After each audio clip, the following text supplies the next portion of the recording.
Hola, bienvenidos a este nuevo ciclo de conversación sobre los negocios internacionales.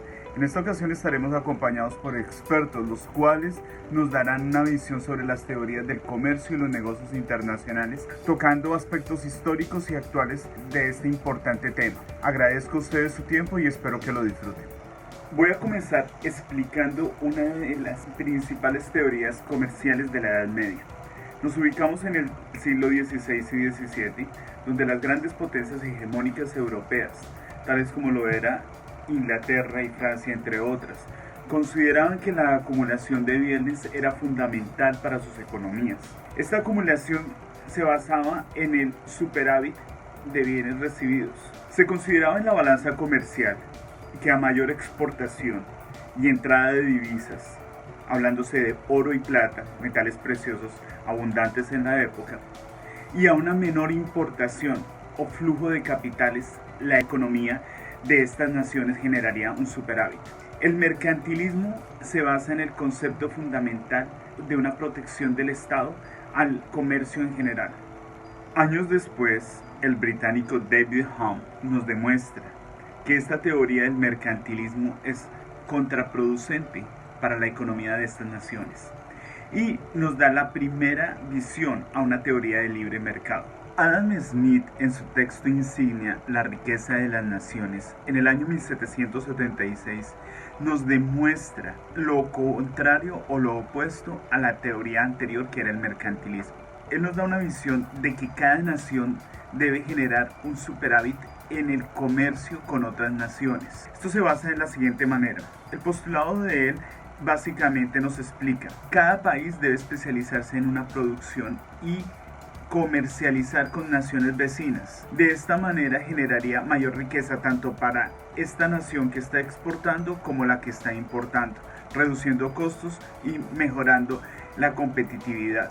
En general, la teoría de Smith nos sirve como referencia para la teoría de David Ricardo y otros pensadores que años más tarde la perfeccionarían y la volverían más objetiva a los diferentes mercados. Básicamente, la teoría de la ventaja absoluta nos enseña el libre mercado y nos introduce a un nuevo mundo. Llevando esta información a la época actual, podemos darnos cuenta que países como Estados Unidos actualmente están experimentando, entre comillas, un mercantilismo secreto o un mercantilismo oculto.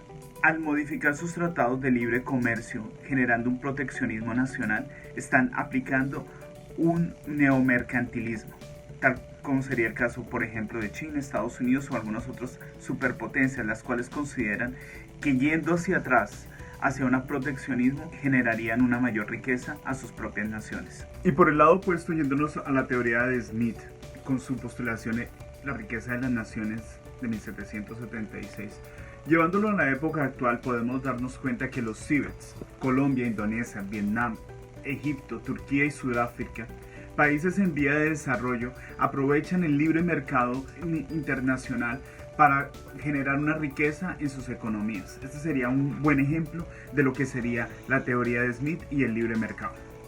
Gracias, Alejandro, por la intervención que has tenido. Considero que es muy importante y también es muy introductoria. Me gustaría seguir abarcando los temas de las teorías del comercio internacional y añadir asimismo la teoría de la ventaja comparativa, que es la que le precede a la ventaja absoluta. Bueno, esta teoría de la ventaja comparativa fue planteada por David Ricardo en Inglaterra en 1817, pues en su libro Principios de Política Económica. Bueno, por medio de esta teoría, David Ricardo lo que buscaba era responder a alguno de sus antecesores, bueno, en particular a los que defendían a esos modelos globales basados en el mercantilismo. Bueno, la teoría del mercantilismo, como bien lo dijo Alejandro, considera que la mejor manera de que un país maximice sus beneficios era promoviendo las exportaciones y limitando las importaciones. Bueno, el primero en atacar esta teoría fue Adam Smith por medio de la teoría de la ventaja absoluta, pero resulta que David Ricardo se planteó la pregunta de qué ocurriría si un país tuviera la ventaja absoluta en todos los productos. Bueno, nuevamente apoyado en la teoría de Smith, afirmó que incluso en este escenario así el país debería especializarse en solo un producto. Este producto debía ser, por supuesto, en el que tuviera la ventaja competitiva. y en el que produciera pues mayor eficiencia y eso. Bueno, por ejemplo, Colombia con 200 recursos elabora 15 toneladas de café y 14 toneladas de lentejas, entonces pues es un país que puede producir eficientemente los dos productos. Sin embargo, Estados Unidos con los mismos 200 recursos elabora 7 toneladas de café y 15 toneladas de lentejas. Entonces Estados Unidos tiene la ventaja comparativa en la producción de lentejas, y para que haya como un juego de sumas en esas exportaciones, pues es recomendable que Colombia produzca con sus 200 recursos 30 toneladas de café y Estados Unidos pues 30 toneladas de lentejas. Bueno, sin embargo, esta teoría tiene unos supuestos que pasan por alto determinados aspectos pues de la realidad. Bueno, estos aspectos son factores que afectan las relaciones comerciales entre los países. Por ejemplo, no considera la diversidad de bienes y de naciones que existen, los procesos de producción y sus implicaciones al elaborarlos y exportarlos, así como los rendimientos que se pueden presentar en la elaboración de un producto a gran escala. Si estos supuestos son considerados, además de otros que influyen pues en una teoría de una ventaja, que la ventaja comparativa sea relativamente extensa, pues la economía ha demostrado que los resultados básicos del modelo pueden generalizarse en un mundo compuesto por muchas naciones que producen muchos bienes, y que bueno, los beneficios de intercambio en economías de libre mercado siguen siendo tangibles. Bueno, gracias por esa explicación, Fernanda. Sin embargo, existe otra teoría muy interesante en las teorías del comercio internacional, que es conocida como la teoría de Heckscher-Ohlin. Esta fue creada en el siglo XX por los economistas suecos Heli Heckscher en alrededor de 1919 y Bertil Ohlin en 1933, quienes perfeccionaron la obra de David Ricardo. Entonces quiero hablarles de esta teoría que explica el origen de las ventajas comparativas, pues estos economistas consideraron que era la abundancia de los factores de producción y la intensidad en el uso de los factores de producción lo que determinaba la verdadera ventaja comparativa. Entonces, digamos, Adam Smith y David Ricardo dejaron de lado al capital, pues no lo consideraban un elemento determinante. Ellos suponían que la cantidad de capital era proporcional a la cantidad de mano de obra, y por ende la mano de obra era la que determinaba el costo de los bienes de producción. Pero Heckscher y Ohlin se dieron cuenta de que el capital realmente pues era más importante. Entonces los países, además de tener una dotación de trabajo, poseen una dotación de capital. A su vez, ellos observan que los diferentes bienes, la producción de los diferentes bienes no es idéntica. Algunos requieren más capital y otros requieren más fuerza de trabajo y viceversa. Por eso hablan de la intensidad en el uso de los factores de producción. Al ver los países que poseen abundancia de capital y que exportan bienes que usan intensivamente el factor capital, producen con un costo relativamente más bajo esos bienes. Y lo mismo ocurre con los países con abundancia en el factor de trabajo. Bueno, para brindar un ejemplo sobre la teoría de Heckscher-Ohlin, tenemos que esta teoría se maneja bajo el modelo de 2 por 2 por 2, que quiere decir que yo cuento con dos países, dos bienes y dos factores de producción. Hagamos un ejemplo, digamos que tenemos a México y tenemos a Alemania, en donde México tiene una gran oferta de trabajo y Alemania tiene una gran oferta de capital.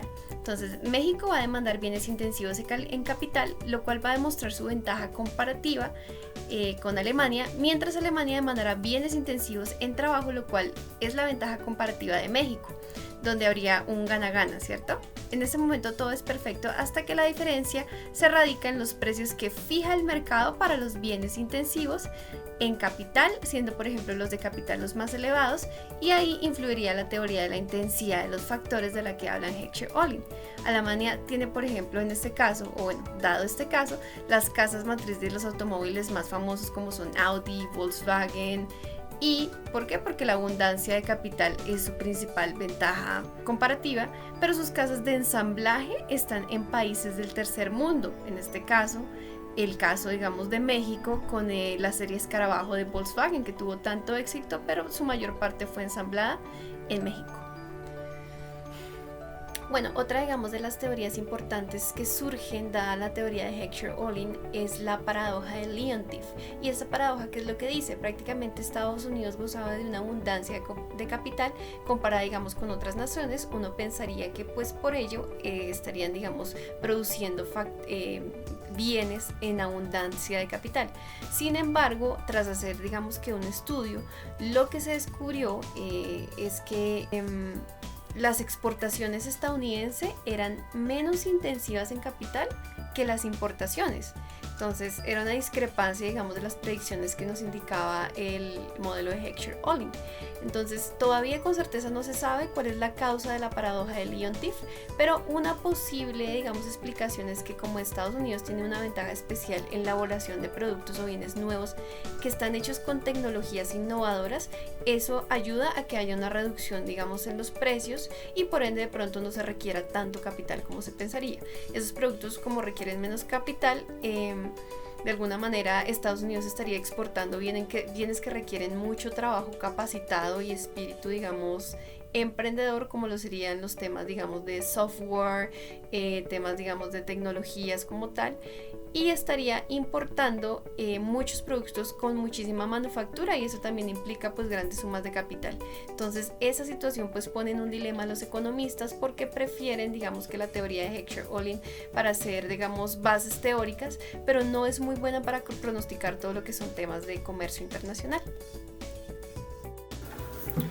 Gracias, Paula, por esos aportes tan importantes. Bienvenidos, los saluda Gustavo Córdoba. Platiquemos de una teoría bastante importante, la teoría del ciclo de vida del producto. Como bien sabemos, a mediados de la década de 1960, Raymond Vernon la propuso. Él desarrolló su teoría en el año de 1966, basándose en las estrategias de las empresas estadounidenses. Según esta teoría, la producción de un producto se lleva a cabo en primer lugar en el país en el que se inventa. El resto de países se abastecen a través de exportaciones. A medida que el producto se estandariza, la producción se va trasladando a otros países hasta que solo se lleva a cabo en países subdesarrollados. Vernon sostuvo que la riqueza y el tamaño del mercado estadounidense daban a las empresas de ese país un gran incentivo para desarrollar nuevos productos de consumo. Las etapas del ciclo del producto se dividen en introducción, crecimiento, madurez y decadencia. Un ejemplo de esta teoría es el celular Nokia 1100. En cuanto a su etapa de lanzamiento, fue fabricado en el 2003, siendo uno de los primeros celulares con tecnología GSM, proporcionado para funciones básicas. En su etapa de crecimiento, este producto fue uno de los más vendidos, superando ventas de 200 millones de unidades. En su etapa de madurez, desde su etapa de lanzamiento, sus ventas crecieron, siendo en el mercado de telefonía móvil el más reconocido. Su etapa de declive, el Nokia 1100, tuvo su finalización de producto en el 2007 por la llegada de nuevas tecnologías, y su reemplazo fue el Nokia 1110, teniendo mejores funciones que el anterior. Muchas gracias, Gustavo, por tus aportes, pero la nueva teoría que les traigo a continuación se pone más interesante. Les hablo de la nueva teoría del comercio. A pesar de ser la nueva teoría del comercio, esta apareció en la década de los 70, gracias a muchos economistas, dentro de ellos Paul Krugman. Dentro de esta nueva teoría tenemos las economías de escala. Gracias a las economías de escala podemos aumentar la variedad de productos, reducir costos, hacer que un empleado haga una tarea específica y por ende pues sea más productivo. Por ejemplo, digamos que para alcanzar la economía de escala, Estados Unidos necesita producir 100 millones de unidades de determinado bien. Un ejemplo es de computadores terrestres. Entonces, Estados Unidos para alcanzar la economía de escala necesita 100 millones de unidades. Pero la demanda de computadores terrestres es de solo 60 millones. Entonces Estados Unidos dice, no, mejor voy a hacer computadores portátiles. Pero lo mismo, la demanda de computadores portátiles es de solo 80 millones. Entonces los costos de producción de los computadores de escritorio son excesivos, por eso deciden mejor no producirlos. Y en cuanto a los computadores portátiles, deciden elevar sus costos para no tener pérdidas. Pero si deciden comerciar con otro país, pueden especializarse en un solo producto, tener la ventaja competitiva y que el cliente tenga ambos productos por menor precio. Entonces eso hace que el cliente tenga variedad de productos a menor precio, que las empresas no tengan que hacer sobrecostos, y es una ventaja. Si observamos el panorama mundial, pues el resultado de las economías de escala lo obtenemos por lo que se llama ahora la ventaja del primero en actuar. Entonces, la ventaja del primero en actuar, como su nombre lo indica, pues es una ventaja que tienen aquellos que son pioneros e incursionan primero en algún sector de la economía. Entonces, según la nueva teoría del comercio, pues esta ventaja reduce demasiados costos. Es casi imposible que logren reducir los mismos costos empresas que entraron después a este mercado. Vemos muchos países que dominan la exportación, entonces solo algunos de esos países fueron los pioneros, los primeros en lograr esas economías. Por ejemplo, un ejemplo local en Colombia. En Colombia tenemos a Cementos Argos, que fue el pionero, que obtuvo tanta ventaja que logró comprar mucha de su competencia. Entonces compró a Cementos Caribe, Cementos del Valle, Cementos de Paz, entre otros. Todo en el año 2005 y ahora se mantiene como uno de los dueños del cemento en Colombia. Bueno, la siguiente teoría del comercio internacional es aún más interesante, pues tomando en cuenta las teorías del comercio ya mencionadas por mis colegas, en 1990 surge el diamante de Porter, traído por Michael Porter, economista de la Escuela de Negocios de Harvard, quien, tras una extensa investigación, quería resolver el enigma del por qué las naciones prosperan mientras otras fracasan en la competencia internacional. Bueno, pues para Porter, él afirmaba que existían 4 factores generales en un país que definían el entorno en que las empresas del sector, pues digamos nacional, promovían o obstaculizaban la creación de alguna ventaja competitiva. Entonces no nos quedamos directamente con la teoría de Heckscher-Ohlin, sino que él indicaba que habían 4 factores que iban a determinar ese tipo de beneficio o pues de surgimiento en el comercio o en los negocios internacionales. La primera sería la dotación de factores, que es cuando un país, en cuanto a sus factores de producción como trabajadores, capacitados, infraestructura, digamos está sustentado para competir en una industria. También tenemos lo que son las condiciones de la demanda, que son las características internas del mercado respecto a la demanda de algún producto o servicio, y lo que son los sectores afines y de apoyo, es decir, cuál es la presencia de proveedores y empresas afines competitivas en el plano internacional y cuáles son aquellas donde pues tenemos una ausencia o un déficit, pues para verificar cuáles son esos elementos que necesitamos importar. También está lo que es la estructura y rivalidad entre las empresas, que son prácticamente las condiciones que determinan cómo se crea y cómo se administran las compañías para generar ese carácter de rivalidad nacional con el fin de promover la competencia sana y que esto ayude a la industria nacional a tener un crecimiento importante. Ahora, estos 4 factores estarían formando lo que es el diamante de Porter, es decir, las empresas que posean más probabilidades de prosperar en los sectores económicos en los cuales el diamante es favorable, dependerá pues también del estado de los demás puntos. Entonces, él sostiene que las condiciones favorables de la demanda no producirían, por ejemplo, una ventaja competitiva a menos que el estado de rivalidad sea suficiente para que las empresas reaccionen. Entonces, Porter prácticamente afirma que el grado en el que es probable que otra nación prospere siempre va a depender del efecto combinado de la dotación de factores, las condiciones de la demanda interna, los sectores afines y de apoyo, al igual que la rivalidad. Solo así el diamante estimularía el desempeño competitivo que se requiere para ser, pues, digamos, competitivos a nivel internacional, y también indica, digamos, que el gobierno puede influir positiva o negativamente en los 4 componentes. Entonces, por ejemplo, cuando se usan los subsidios, por ejemplo, las políticas públicas sobre los mercados de capital, generando algún tipo de influencia en la dotación de factores o en los sectores afines y de apoyo. Ahora vamos a hablar de las teorías de los negocios internacionales. Una de estas es la teoría del ciclo del Producto Internacional, tema muy importante para cualquier país.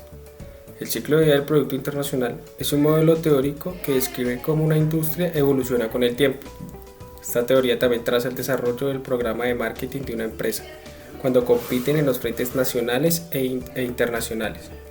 Los conceptos de este combinan principios económicos como el desarrollo de mercados y economías de escala, con marketing de ciclo de vida del producto y otros modelos de negocio estándar. Los 4 elementos primarios son 4 de la teoría del ciclo de vida del producto internacional. Estos son la estructura de demanda del producto, fabricación, competencia internacional y estrategia de marketing. Estos elementos han sido clasificados según la etapa del ciclo de vida del producto tradicional introducción, crecimiento, madurez y decadencia. Otra teoría de los negocios internacionales es la competencia monopolística. El concepto como tal de competencia monopolística fue acuñado por el economista Edward Chamberlain en los años 30. La competencia monopolística es un tipo de competencia imperfecta, en la que existe un alto número de vendedores en el mercado que tienen un cierto poder para influir en el precio de su producto. Los productos que se ofrecen se caracterizan por tener cierta diferenciación y es precisamente esta la que hace que estas empresas puedan gozar de cierto poder de mercado, tengan cierta voz a la hora de fijar sus precios y no sean meramente precios aceptantes, como en el caso de la competencia perfecta. Por lo tanto, en términos generales, las características de este tipo de mercado serían las siguientes. Hay un gran número de vendedores u oferentes. Los productos que se ofrecen no son homogéneos, es decir, se pueden diferenciar en aspectos como la calidad, el servicio postventa o la ubicación. Las empresas tienen libertad de entrada y salida en el mercado. Un ejemplo de esta teoría son las estaciones de servicio, pues ofrecen los mismos productos al mismo grupo de clientes y compiten solo por su ubicación y los servicios adicionales que se brindan. Otro ejemplo podrían ser las entidades bancarias. Estas ofrecen el mismo servicio y se diferencian de la competencia por la calidad en el servicio, el interés y la publicidad. Dentro de las teorías de los negocios internacionales nos podemos enfocar en la internacionalización. Es el proceso mediante el cual una empresa logra desarrollar sus actividades y vender sus productos en un mercado diferente al de su mercado de origen. En el proceso de internacionalización, las diferencias culturales, los gestos, expresiones, los modos de una sociedad son indispensables y determinan el éxito del producto o el servicio al cual queremos llegar a establecer en otros mercados. El autor Pankaj Ghemawat nos introduce el término CAGE. CAGE significa Cultural, Administrative, Geographical, Economic, siendo estos 4 factores los más importantes y relevantes en su opinión. Él plantea la importancia de conocer los factores culturales, administrativos, geográficos y económicos del área y el mercado al cual pretendemos introducir nuestro producto o servicio o nuestra empresa en un futuro. Como lo mencioné anteriormente, los CIBETs, Colombia, Indonesia, Vietnam, Egipto, Turquía y Sudáfrica son un claro ejemplo de lo que podría ser la internacionalización de una compañía. Estos mercados, al ser tan diversos y de un amplio crecimiento, generarían oportunidades a las empresas multinacionales o de cualquier nivel que quieran establecerse en estos mercados. Pero para esto es importante tener el estudio de mercado y las diferencias socioculturales de cada nación y territorio al cual queremos entrar en el mercado. El estadounidense indio Parag Khanna nos hace una importante relevancia a la ubicación de las actividades económicas, en las cuales él nos da 3 factores importantes. La geopolítica, en la cual las grandes potencias tienen una amplia influencia. La geoeconomía, en la cual los mercados emergentes cumplen un importante rol. Y la geotecnología, en la cual la innovación es fuente fundamental en el poder y en la distribución de la riqueza. Bueno, me gustaría continuar con lo que son las teorías de la negociación internacional y me gustaría mencionar mucho también lo que es la teoría de costo de transacciones. Esta teoría fue planteada por el estadounidense Oliver Williamson en 1979. Es una teoría que establece que los objetivos de una compañía son minimizar los costos del intercambio de recursos en el ambiente de negocios y también los costos que requieren manejarlos dentro de la compañía, así como reducir costos de funcionamiento de los procesos y del sistema económico dentro de la compañía, es decir, organizar los distintos insumos que necesita, como los procesos que se requieren para conseguir óptimos resultados, y una reducción de costos de transacciones como transporte, comunicación, producción o gastos administrativos. Bueno, un buen ejemplo para esta teoría es el teletrabajo. En esta modalidad las empresas reducen considerablemente los costos de transporte para sus trabajadores.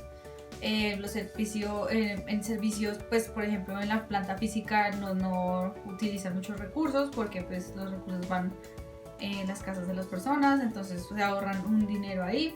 La comunicación sigue en pie mediante correos electrónicos, que es inmediata y también reduce costos y mejora la calidad de vida de las personas en su teletrabajo, porque les otorga también más tiempo que pueden reducir mediante el transportarse de la empresa a la casa. Bueno, otra teoría que me gustaría mencionar de los negocios internacionales propone y se enfoca en las ventajas competitivas que permiten a las firmas superar tanto temporal como permanentemente a sus rivales en el mercado. Fue propuesta por Michael Porter en Estados Unidos por los años 1980. Esta ventaja puede ser mediante el producto que se ha implementado y su originalidad. Otra es plantear un mercado estratégico que permite enfatizar los esfuerzos y las mejoras en los productos para cierto nicho de mercado. Por ejemplo, otro factor que permite tener una ventaja competitiva en el mercado es la gestión de recursos humanos dentro de las empresas, que además proporciona un amplio campo de análisis comportamental respecto a la toma de decisiones que muchas empresas realizan.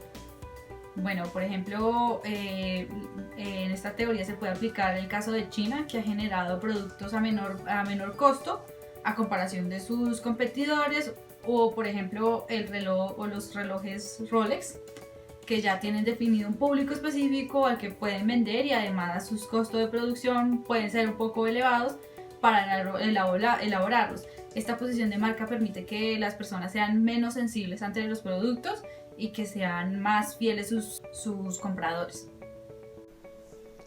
Ahora les vengo a hablar sobre el National Market Arbitrage. Esta teoría fue propuesta en el año de 1970 por Robert Alibert. Él y su análisis se centran más en los negocios nacionales e internacionales y las decisiones comerciales, la inversión extranjera directa y en los cambios de tasas. Por ejemplo, no es lo mismo una compañía en la cual está ubicada en un país que su moneda es fuerte, contrastada con la empresa si se dedique a lo mismo en un país en donde su moneda no es tan fuerte, ya que las monedas nacionales crean las diferencias, y esto es lo que deben ver las empresas internacionales, ya que deben atravesar por este tipo de barreras. Ahora les hablaré acerca de la teoría de negociación o Bargaining Theory. Esta teoría ha sido muy estudiada detalladamente por Vernon en 1970, a pesar de que Moran ya la introdujo anteriormente, pero en el campo empresarial. Bueno, esta teoría se enfoca más en los intereses de cada empresa en particular. Se usa para caracterizar y analizar la negociación, llegar a acuerdos comerciales, que hayan beneficios para ambas partes.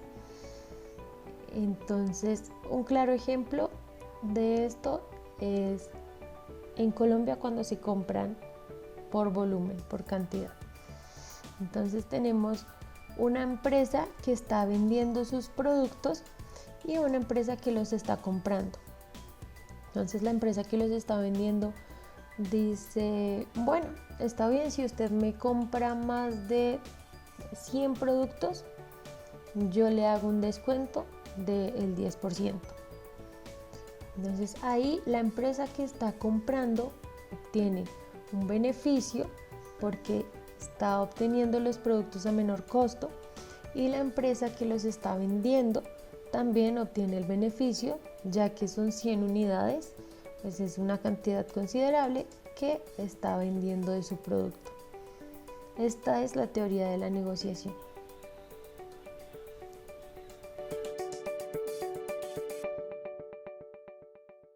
Hello everyone. Hello guys. Hello everybody. Hi, everyone. Okay, so thank you very much for this conversation cycle. I would like to hear a final appreciation of everyone by letting you know the point of view of the theories of the internationalization. So I would like to know, what do you think about it, Alejandro? All right.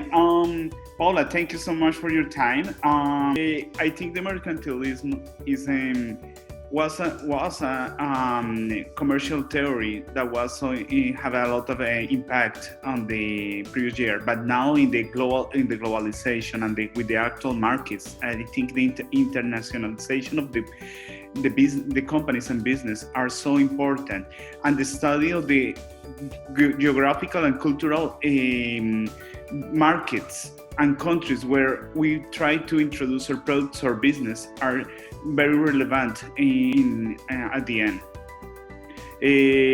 What do you think, Carol? Thank you, Alejandro. I am agree with you and the things that you say.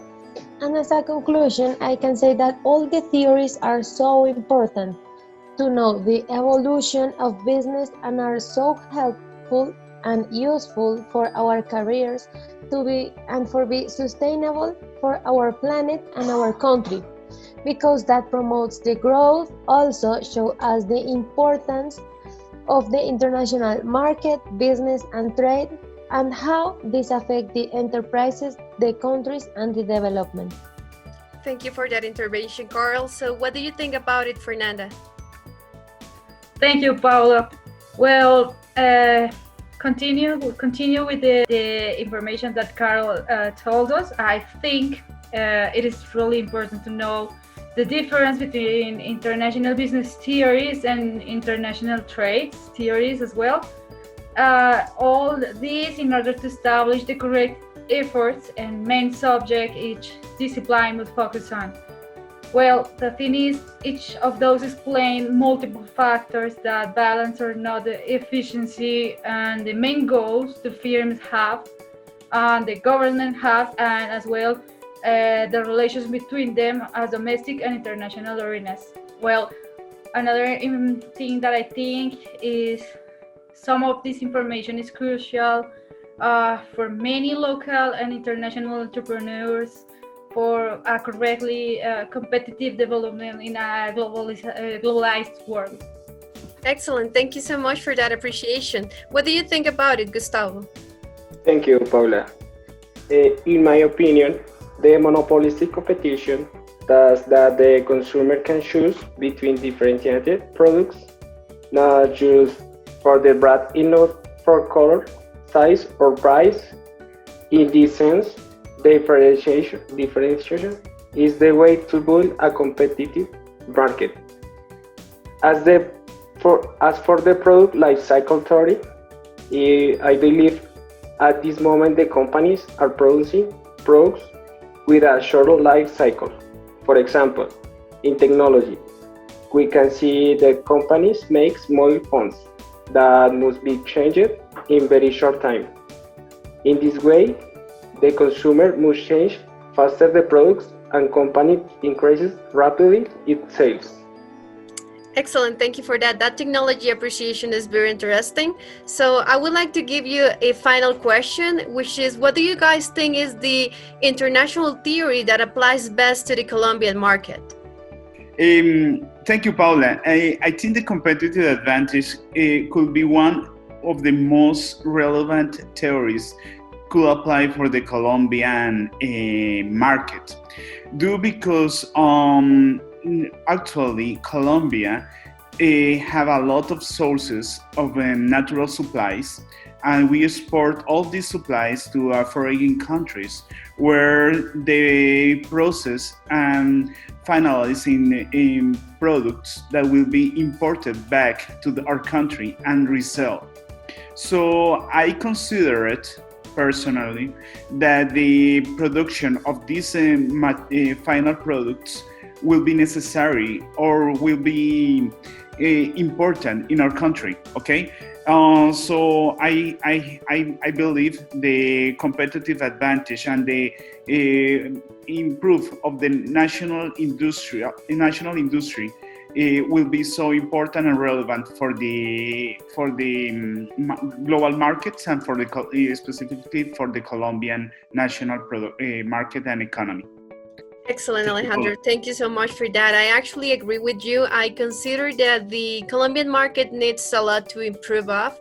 One of those things that I think these theories allow us to understand is how the Colombian market needs to improve these imports and exports, not only about goods that are, not in a process of transformation, because we all are based on oil exportation, on coal, and all these kind of basic supplies that probably could get a transformation for us to get maybe a better income for our country, and also to get maybe a more industrialized specialized, exactly, yeah, like the specialized agenda for us to get maybe more into the globalized world.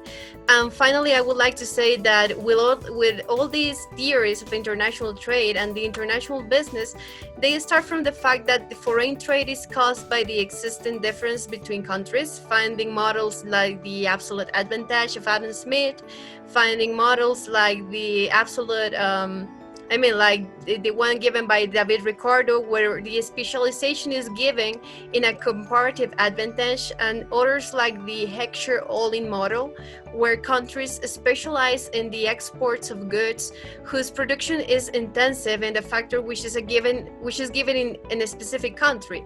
So all this is just to show us how through the world economy we continue in constant search for the causes of this phenomenon known as internationalization, and markets to study its effects of production and consumption in each country. So yes. Thank you very much, everyone. Anyone would like to say something else? Yeah, I would like to add an example that Costa Rica did with their market. They say like to the foreign companies, they say like, okay, we are not going to leave you just take advantage of our resource. We want to move your company here and train our people and train for make a cell phone with the I don't know, the coil you said. I don't remember. I need or the gold that you extract from here. We need that you train our people here in our country, not carry our resource to foreign foreign markets or another or country.